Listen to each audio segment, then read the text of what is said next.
What if I told you that some of the most powerful medicines ever discovered aren't locked in laboratories, sealed in prescription bottles, or guarded behind pharmacy counters, but growing quietly in roadside ditches, abandoned lots, and maybe even the edges of your own backyard? Plants our grandparents recognized instantly. Plants that treated wounded soldiers long before antibiotics existed. Plants that carried entire civilizations through plagues, wars, and centuries without hospitals, pharmacies, or modern medicine as we know it. And yet today, most people walk right past them without a second glance, heading straight for the drugstore for every cut, cough, burn, or ache, never realizing that some of the most clinically validated healing tools in human history are still growing wild, still free, and still working exactly as they always have. What most people don't know is this: many of these plants aren't just folk remedies. They're backed by real science, modern clinical trials, peer-reviewed studies, evidence confirming what ancient healers already understood through experience and observation. And today, you're about to rediscover them. I'm going to show you 20 forgotten medicinal plants that can fundamentally change the way you think about healing. Plants rank from impressive to absolutely incredible. Stick with me, because number 17 has been used continuously for over 2,000 years, and modern science has now confirmed it works against antibiotic-resistant bacteria. And number 20? It was literally the original aspirin before aspirin even existed, and it's probably growing in a ditch near you right now. So settle in, because once you see what's been hiding in plain sight, you'll never look at weeds the same way again. Number 1, Calendula, the battlefield flower.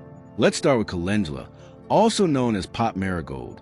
This bright orange flower may look cheerful and harmless, but it carries one of the most battle-tested reputations in all of herbal medicine. Medieval soldiers didn't go to war without it. They carried calendula flowers into battle specifically to treat cuts, gashes, and open wounds. At a time when there were no antibiotics, no sterile equipment, and often no surgeons, calendula could mean the difference between healing and infection. They called it the war flower. Calendula officinalis grows easily in almost any garden, producing vibrant orange and yellow blooms from spring through frost. But beneath that beauty is serious medicinal power. Modern clinical trials have confirmed what those warriors learned the hard way. Calendula extracts significantly speed wound healing, including burns and surgical wounds. Studies show it promotes tissue repair, reduces inflammation, and helps prevent infection. The reason it works comes down to chemistry. Calendula flowers are packed with triterpenoids and flavonoids, compounds with genuine anti-inflammatory and antimicrobial effects. Infuse the dried flowers in oil, add beeswax, and you have a simple salve that helps minor cuts, scrapes, burns, and inflamed skin heal faster and cleaner. Calendula didn't disappear because it stopped working. It disappeared because pharmaceutical companies can't patent a flower. But for anyone who wants effective, gentle wound care without a prescription, calendula is still waiting in gardens everywhere. An emergency room that's been there all along. Number 2, see Buckthorn, the Himalayan skin healer. See, Buckthorn may be one of the most overlooked medicinal plants on Earth. This thorny shrub produces bright orange berries and has been used for centuries in Tibetan, Russian, and Chinese medicine, especially for healing skin and mucous membranes. Modern science didn't just catch up, it sprinted. Hippophae rhamnoids produces berries so rich in vitamins, antioxidants, and essential fatty acids that Russian cosmonauts use see buckthorn oil in space to protect against radiation damage. Human studies show see buckthorn oil improves skin barrier function, speeds wound healing, and reduces chronic dryness and inflammation. What makes it exceptional is a rare omega-7 fatty acid found in both the seed and berry oil, something your body uses to repair mucous membranes throughout the entire system. Clinical trials show improvement in dry skin, eczema, atopic dermatitis, dry eyes, and even vaginal dryness after menopause. See, buckthorn doesn't just moisturize, it heals from the inside out. If you're finding this kind of information eye-opening, this is a perfect moment to hit that subscribe button. We post weekly deep dives like this that save money, restore lost knowledge, and help people take real control of their health. Knowledge that used to be common sense. See, buckthorn disappeared from Western medicine simply because it grows in harsh, remote environments, the Himalayas, Siberia, high mountain regions. But today, The oil is widely available, and the plant itself can be grown in cold climates. For anyone dealing with chronically dry, inflamed skin, this berry does what most creams only promise. Number 3. Comfrey, the bone knitter. Comfrey's folk name tells you everything you need to know. It was called knit bone. For centuries, people applied comfrey root and leaves externally to broken bones, sprains, bruises, and torn tissue, and they swore it made healing happen faster. They were right. Symphytum officinale contains allantoin, a compound that promotes rapid cell proliferation. In plain terms, it encourages your body to repair damaged tissue more quickly. Modern clinical trials show topical comfrey extract significantly reduces pain and improves function in back injuries, ankle sprains, abrasions, and osteoarthritis. And these aren't anecdotes. These are published, peer-reviewed studies. There's an important rule with comfrey: external use only. The plant contains pyrrolizidine alkaloids that can harm the liver if taken internally. But when used topically as a salve, cream, or poultice, it's remarkably safe and effective. Comfrey fell out of favor partly due to safety misunderstandings, and partly because modern medicine shifted focus to imaging and immobilization. But for soft tissue injuries, the ones that happen constantly, comfrey remains one of nature's fastest healers. If you're enjoying this so far, do me a quick favor and subscribe to the channel right now. It ensures you don't miss the rest of this list, because the plants coming up only get more powerful from here. Number 4, mullein, the lung cleaner. Mullein is that tall plant with fuzzy gray-green leaves and a towering spike of yellow flowers you've probably seen grow along roadsides and vacant lots. For hundreds of years, it was the go-to remedy for lung congestion, coughs, bronchitis, asthma, and chest colds thick with mucus. Herbalists called it the lung's best friend. Mullein leaves contain saponins, natural expectorants that help your body expel mucus instead of trapping it in the chest where infections thrive. Modern reviews confirm mullein's anti-inflammatory and antimicrobial effects on the respiratory system. Traditionally, people made tea from dried leaves, carefully strained to remove the tiny hairs, and drank it several times a day during chest infections. The flowers were infused in oil for ear infections. Mullein disappeared when cough suppressants took over. But suppressing a cough isn't the same as healing. Mullein helps your lungs do what they're designed to do: clear themselves. Number 5, plantain, the trailside first aid kit. This is the plant almost everyone overlooks. Not the banana. Plants growing freely in fields, forests, and roadsides, trusted enough to be carried into battle, relied on during epidemics, and passed down through generations, only to be abandoned once synthetic versions arrived. Not because they stopped working, but because we stopped remembering. And as we move deeper into this list, the medicines don't just treat cuts and coughs anymore. They start working on blood, nerves, infections, and systems modern medicine often struggles to address without side effects. Let's keep going. Number 6, yarrow, the soldier's herb. Yarrow has followed armies across history for one simple reason: it stops bleeding. Achillea millefolium contains compounds that shorten bleeding time and promote clotting. Modern studies confirm its hemostatic properties, meaning it helps blood coagulate, along with anti-inflammatory and wound-healing effects. Ancient soldiers carried dried yarrow specifically to pack into open wounds. And it worked. The plant grows wild across North America and Europe, producing clusters of tiny white or pink flowers on tall stems. The entire aerial portion is medicinal. Crush the fresh leaves and apply them directly to a cut, and bleeding often slows within minutes. Drink the tea internally, and is traditionally used to reduce fever and inflammation. What makes yarrow special is that it does both jobs at once. It stops bleeding and promotes tissue repair. Most plants do one or the other. Yarrow does both.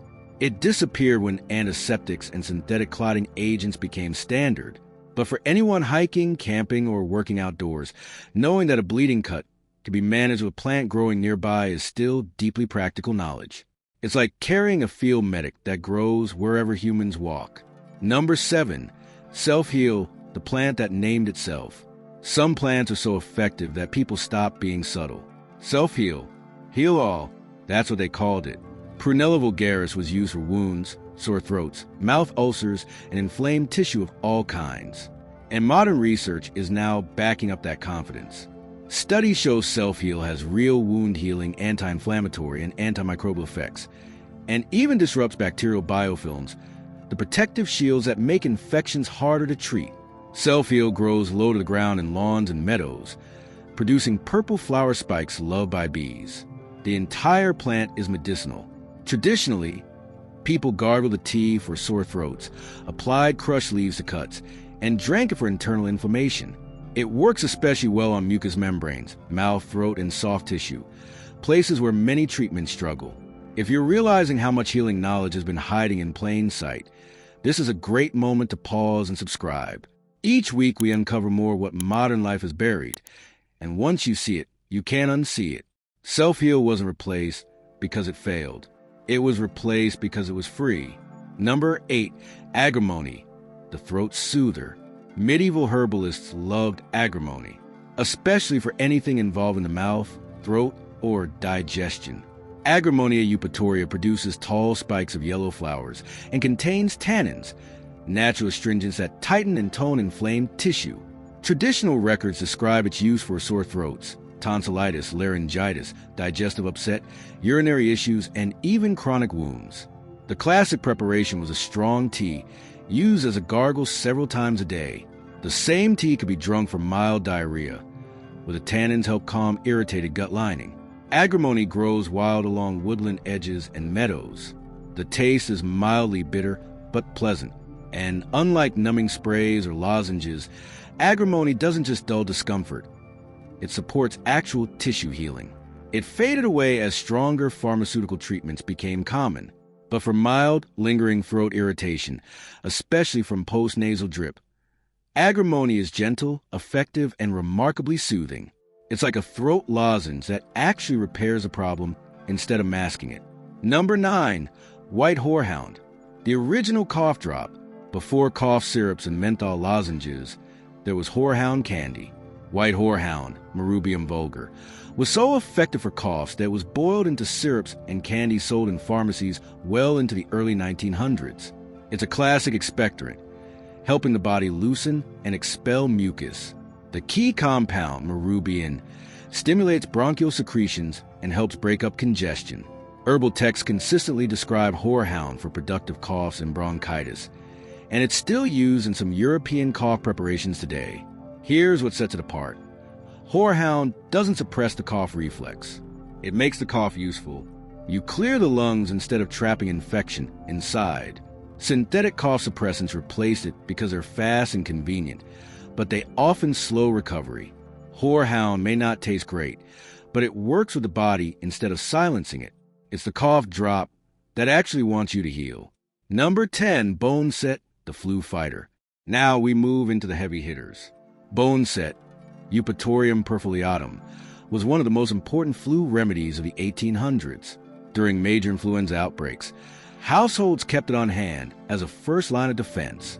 The name comes from breakbone fever, the deep muscle aches associated with influenza. Boneset tea, intensely bitter, was taken hot at the first sign of fever, chills, and exhaustion. People drank it, went to bed, and sweated.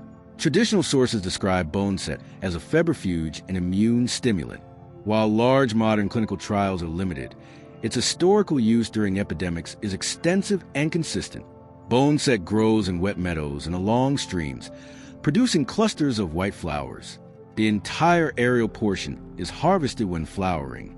It fell out of use as vaccines and antivirals emerged. Verbena hostata was traditionally used for anxiety, tension, headaches, insomnia, and nervous exhaustion. Herbalists describe it as ideal for people who are wound too tight, overthinking, overstressed, unable to relax. Modern research suggests vervain has genuine anxiolytic effects, calming nervous tension without heavy sedation. It doesn't knock you out. It helps your system reset. Vervain disappeared as pharmaceutical anxiety medications took over, but those often come with dependence and rebound effects. Vervain offers something gentler, support instead of suppression. If this kind of lost knowledge resonates with you, make sure you're subscribed. The deeper we go, the more obvious it becomes that we didn't replace these plants. We forgot them. Number 12, Elecampane, the deep lung tonic. When herbalists face stubborn lung infections, chronic bronchitis, lingering pneumonia, deep wet coughs. They reach for elecampane. Inula helenium root contains sesquiterpene lactones with antimicrobial and cough-calming effects. It's described in traditional texts for asthma, chronic cough, and long-term respiratory weakness. Antibiotics replaced it because they act quickly, but for chronic conditions, elecampane offers something rare: restoration, not just elimination. Number 13, toothache plant, instant numbing. Toothache plant doesn't mess around. Spylant species contains spilantol, a compound that causes immediate tingling and numbing in the mouth. Chew a fresh flower and within seconds, pain fades. By now, something should be crystal clear. None of these plants disappeared because they failed. They vanished because convenience replaced memory, because standardized pills replaced living systems, because knowledge that once lived in families, villages, and communities was gradually outsourced and then forgotten. And yet here we are, in an age of antibiotic resistance, chronic inflammation, and side effects stacked on top of side effects. Science is quietly circling back to the very plants we left behind. The final stretch of this list doesn't just complete the story. It explains why remembering matters now more than ever. Number 14, Oregon grape, the chronic skin healer. Oregon grape isn't a grape at all. It's a spiky evergreen shrub with yellow flowers and deep blue berries. And it holds something modern dermatology had to admit works. Mahonia aquifolium contains berberine and related alkaloids with antimicrobial and anti-inflammatory effects. Multiple clinical studies show that topical Oregon grape extract significantly improves psoriasis and atopic dermatitis, two chronic conditions that often resist treatment. The bright yellow inner bark of the roots and stems is the medicinal portion, used consistently in creams or salves. Improvement often appears over weeks. This matters because chronic skin diseases are notoriously difficult to manage. Oregon grape offers a botanical option backed not just by tradition, but by modern clinical evidence. It was forgotten simply because it grows primarily in the Pacific Northwest. But for people struggling with inflamed, scaly skin, this plant has quietly been doing what many prescriptions fail to do. Number 15, yellow dock, the digestion and liver ally. Yellow dock is what old herbalists call an alterative, a plant that supports the body's ability to process and eliminate waste. Rumex crispus root has been used for sluggish digestion, constipation, and chronic skin conditions linked to poor elimination. Its bitter compounds stimulate bile flow and digestive function. Yellow dock doesn't force the body to purge. It reminds digestion how to work properly. Over time, improved digestion often translated into clearer skin and better energy. It grows as a tall weed with a deep taproot and rust-colored seed heads. The root is harvested in fall and used in small doses. It fell out of favor when laxatives and liver drugs took over, but those often override natural function. Yellow dock supports it. It's not flashy, it's foundational. Number 16, Usnea, the wilderness antibiotic. Usnea isn't a plant. It's a lichen, often called old man's beard, that hangs from trees like pale green hair. And it might be one of the most important forgotten antimicrobials in nature. Usnea species contain usnic acid, which has strong antimicrobial activity, including against some antibiotic-resistant bacteria. Traditional use was almost entirely topical, applied to wounds or used as an antiseptic wash. Modern research confirms that wasn't superstition. Usnea genuinely inhibits bacterial growth. It grows in clean, unpolluted forests and must be harvested responsibly. Traditionally, it was tinctured in alcohol for medical use. Usnea didn't disappear because it stopped working. It disappeared because it's slow-growing and not easily commercialized. But in wilderness medicine and natural first aid, it remains invaluable. Number 17, barberry, the ancient antimicrobial. This is the one teased at the beginning. Barberry has been used for over 2,000 years, and modern science is now confirming what ancient healers already knew.